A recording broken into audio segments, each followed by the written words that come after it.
down it is. It was dark. This they carved this stone as a resemblance of the. You see here, it looks as a man lying down on his back. Wiring. I don't know how it was placed here. I don't know how it was placed here, but I just found it here. Cemented, no. Welcome back, explorers. In our last adventure, we arrived right here at the towering gates of Fort Jesus. Today, our journey continues as we step beyond these ancient walls to uncover the stories they've guarded for over 4 centuries. Welcome to Fort Jesus. I am Don Carlos. This is the structure of the Fort Jesus. At first glance, the structure is striking, built in the shape of a man viewed from above, a symbol of strength and dominance. This unique design was intentional, was carefully crafted to maximize defense against both land and sea attacks. Now, let's explore the key features of Fort Jesus. 1. Bastions and watchtowers. At each corner of the fort are angular bastions projecting defensive points that allowed soldiers to fire cannons and muskets in multiple directions. These offered wide visibility over the harbor and the surrounding city. 2. Main gate and entrance. The main gate was heavily guarded and built with a drawbridge-like passage to control access. Intruders would be funneled into narrow corridors, making them easy targets in case of an attack. 3. Inner courtyards and barracks. Inside, open courtyards connected various sections of the fort. These included barracks for soldiers, storage rooms for gunpowder and food, and living quarters for officers and captains. 4. Water cisterns. Deep wells and cisterns were dug within the walls to store fresh water, crucial during long sieges when the fort was cut off from supplies. 5. Chapel and administrative rooms. A small chapel served the spiritual needs of the garrison, while offices and meeting rooms housed the colonial administrators who governed Mombasa. 6. Sea-facing wall and cannon platforms. The side facing the Indian Ocean was especially fortified with platforms for cannons, allowing the Portuguese to protect the entrance to the old port and control all maritime traffic. Inside the walls of Fort Jesus, movement and defense were carefully planned. The fortress was designed with 3 main passages, and this is the first, called the Passage of Arches. Passage of Arches. This passage was vital to the daily life and security of the fortress.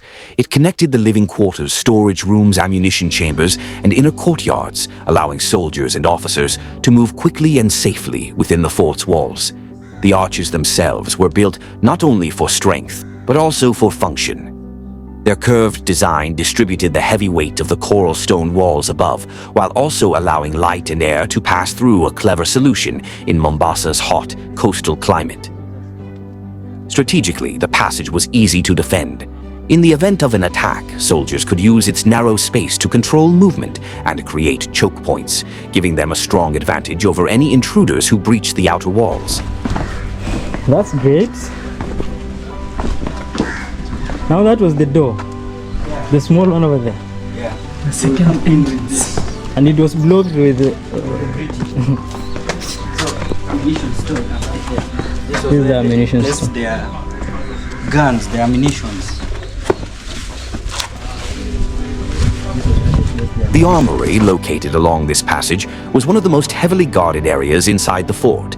Here, gunpowder, muskets, and cannonballs were stored, essential supplies for defending the stronghold against enemy attacks. Its placement within the passage was strategic, ensuring that weapons could be distributed quickly during battle while remaining protected deep within the fort's interior. It's a cell for those notorious people. For the notorious people, they will be locked in here during the time of the British. Yeah. Okay. So even it was carved even here. It was carved. Yeah. Nothing No constructed. cement or any. And now when I ask you, what about here? How was this bulb put here? Now you see wiring. I don't know how it was placed here. I don't know how it was placed here, but I just found it here. It's cemented, no? Cemented, never replaced. Oh, Cemented. sawa.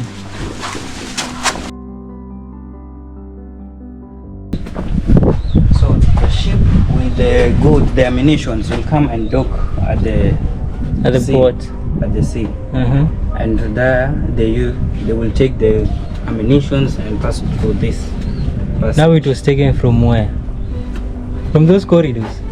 Huh? With the armories, Amamapi. There was an entrance here. There was an entrance. There was an entrance, but Then it was blocked. Yeah, and it was blocked, and then the British kept their cannons here to use them to fight their enemies. And those cannons, are they metal or rocks? They're metals. They are metals. Yeah. Oh. See here, even here, this entrance was carved. It cannot fall one day. No. Why? I must. See how the stone was big. How big the stone was. And the stone was only here. Yeah, the stone was originally here. Okay. But this stone was originally used by the old town people, the fishermen, who will come after fishing fish. They will come to the stone and used to where it was a place where they will sell fish and clean up the fish. It was like a market. Yeah. But when the Portuguese came, they had to.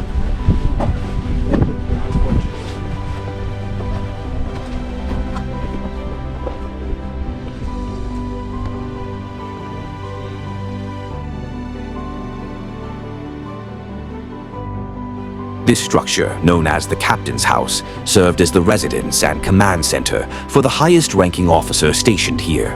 Its purpose went far beyond living quarters. It was the heart of decision-making, strategy, and daily coordination for the entire garrison. Positioned close to key passageways and central courtyards, its location was deliberate. From here, the captain could oversee troop movements, issue commands quickly during moments of conflict, and maintain a clear line of communication with lookout points and defensive positions. Architecturally, the building was larger and more refined than ordinary soldiers' rooms. Thick coral stone walls provided strength and security, while high arched windows allowed light and coastal breezes to flow through, creating a more comfortable environment for long hours of planning and leadership. Spacious chambers inside were used for meetings, storing maps and records, and receiving messengers or visiting officials. Its importance lay not only in the rank of the person who lived here, but also in the role it played in maintaining order and readiness. Every decision that shaped the defense and daily operation of the stronghold began within these walls, making the Captain's House one of the most strategic and influential spaces in the entire complex. Types of cannons. The British cannons, the Portuguese cannons, and the Omani cannons. So these are some of the British cannons, and this is a watchtower. You can enter from The watching tower. it's a watchtower.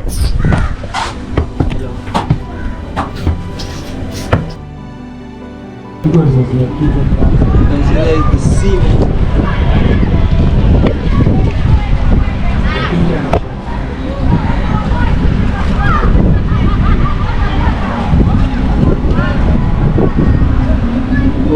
See.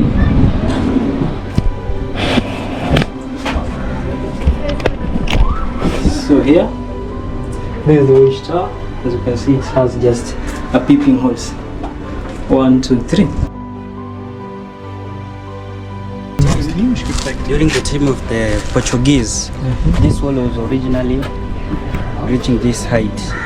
But when the Omani took over, they raised the wall so that they had thoughts that the Portuguese will come back and to reclaim. So when they added this wall, it will be like they will not have any entrance to like come protection. in. Protection, yeah. When they think of coming back, they will leave. They will have thoughts that the wall that we left, it's still that size. But when they come back, they find that the wall has been raised, so it will be difficult for them to come in. So even from the outside, you can see the outside, the wall is smooth.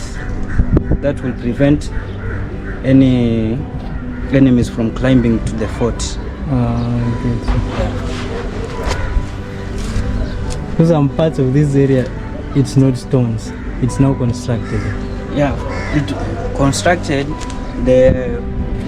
it was a stone. The stone was 9 feet. was 9 feet tall. So when the Portuguese came back, they added their own wall that was 3 feet tall. You can see around this fort, it was dark. See how down it is. It was dark.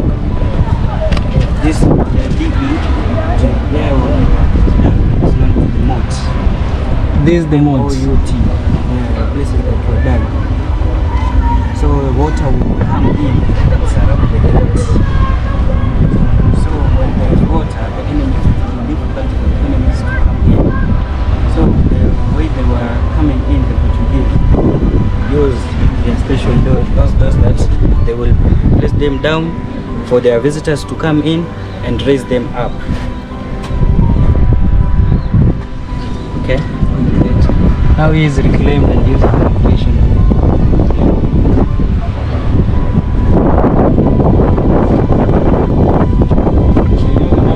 You mean this water cannot come? No, it cannot come. That's this level, even on high tides. Thank you.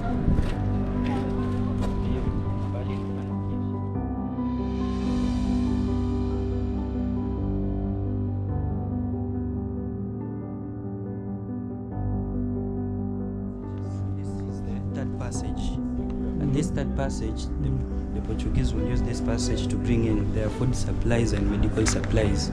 Here it was blocked again. Yeah, it was blocked by the British during that time. It's not the passage of steps. Passage of Steps. As its name suggests, it consists of a series of stone steps that connect different levels of the structure, linking the lower courtyards and storage areas with the upper walkways, bastions, and lookout points. Its construction was deliberately steep and narrow, a design choice that served more than one purpose. It allowed defenders to move quickly between levels during times of attack while also slowing down any advancing intruders, creating a natural defensive advantage. The elevation it provided gave soldiers immediate access to higher ground, where they could observe movements outside the walls or operate cannons and muskets from elevated positions. Beyond its military role, the passage was also essential for daily life. It offered a direct route for transporting supplies, carrying water, and moving goods between different sections of the stronghold. The careful placement of the steps ensured efficient movement without compromising the security of the entire structure.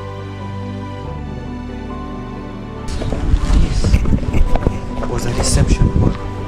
During the Portuguese time, they used this as a reception hall when they bring in food supplies, and they use as their reception hall where they will come and put their supplies here after being brought up here. This was only chambers for supplies of food. Oh, now you mean that the other part was easier because the store of ammunition was there. But when the Omani people came and conquered, it was turned into a barrack, meeting place. Okay.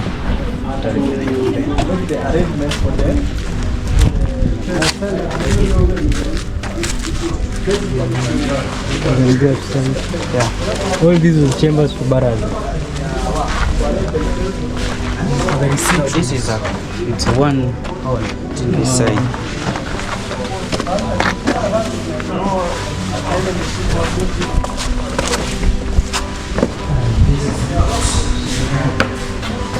These are the leaders. The Oman. The leaders of the Oman. Yeah. The Portuguese don't have history here now. The Portuguese have their own history. You see their history. 1526, 1173. We call Labalet Jumba la Maajabu. Okay. See the leaders.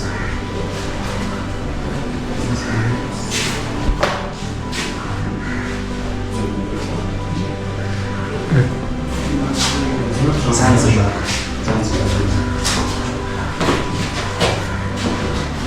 movement in tourists in the travel currency.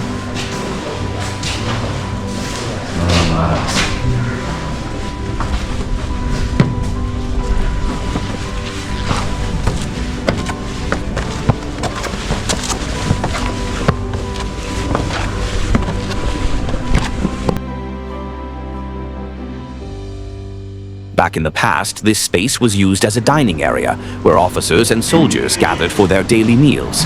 Today, its purpose has changed. It is now used as a market space where artifacts, souvenirs, and African cultural products are displayed and sold to visitors. Hello.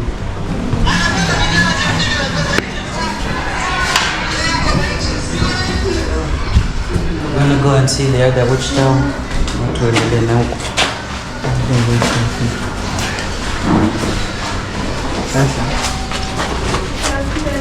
baada ya kula huko, wale wazito walikuwa wanakuja hapa wabarizi and enjoy the view and the breeze. See how the view it is.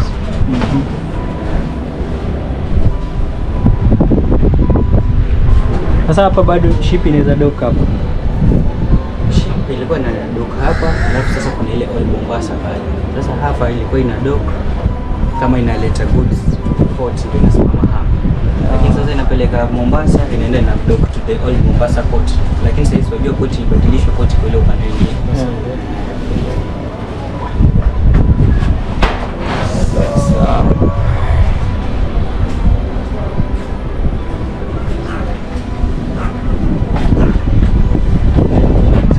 Hii yote ilikuwa chambers yao mpaka huko kwenye kumejengwa. Hii maagizo ya serikali.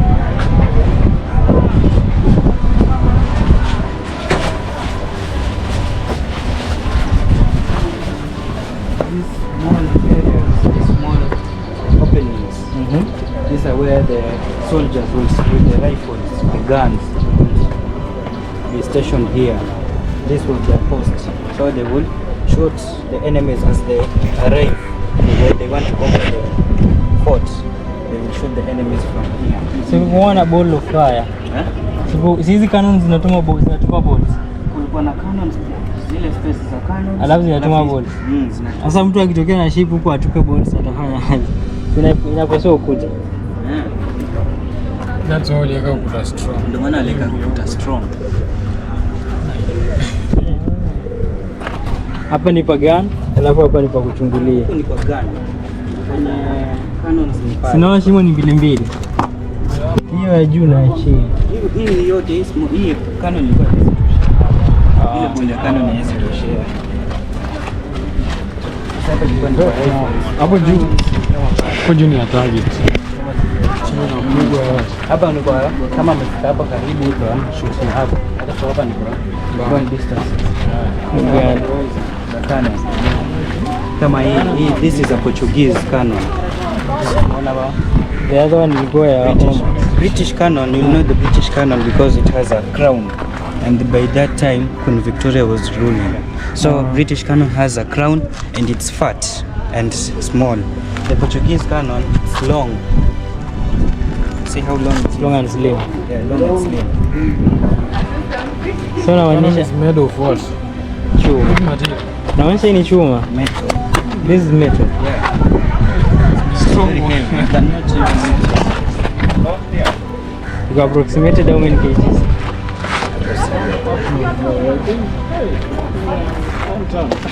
hapa ni kwa tons. Tunaongelea tons, si kgs. Tons.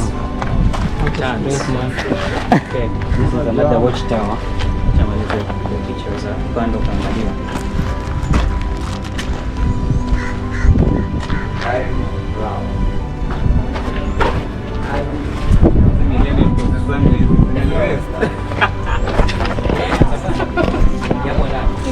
Can record. Go nigga. Backbencher in the S class.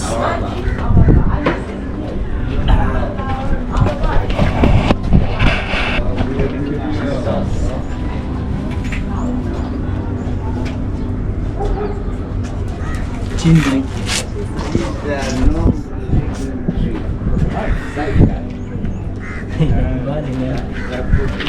Hapo vile natokea kutumia mwingine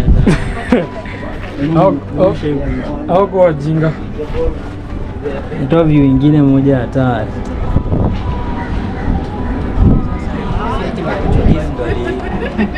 Walichimba Hii ilitengenezwa. The Portuguese were the architects, the engineers, the ones who built this. In slaves. African. They were not slaves. They were Africans from the old town. So they would come for work and be paid at the evening. Oh, wanalipwa. Yeah, walikuwa wanalipwa. Hao ni kama architects sasa wanakuja na construction plan.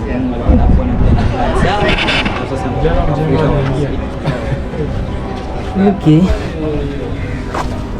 Kutumiwa vile inafaa. Hakuna kutumiwa because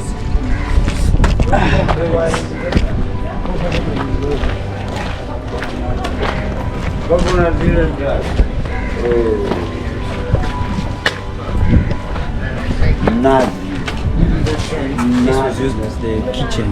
There where they will come and they will cook their food. The food will be taken to where they will dine. pale kwa dining tukatoka. Unasema ama mbona chakula inapelekwa kule dining.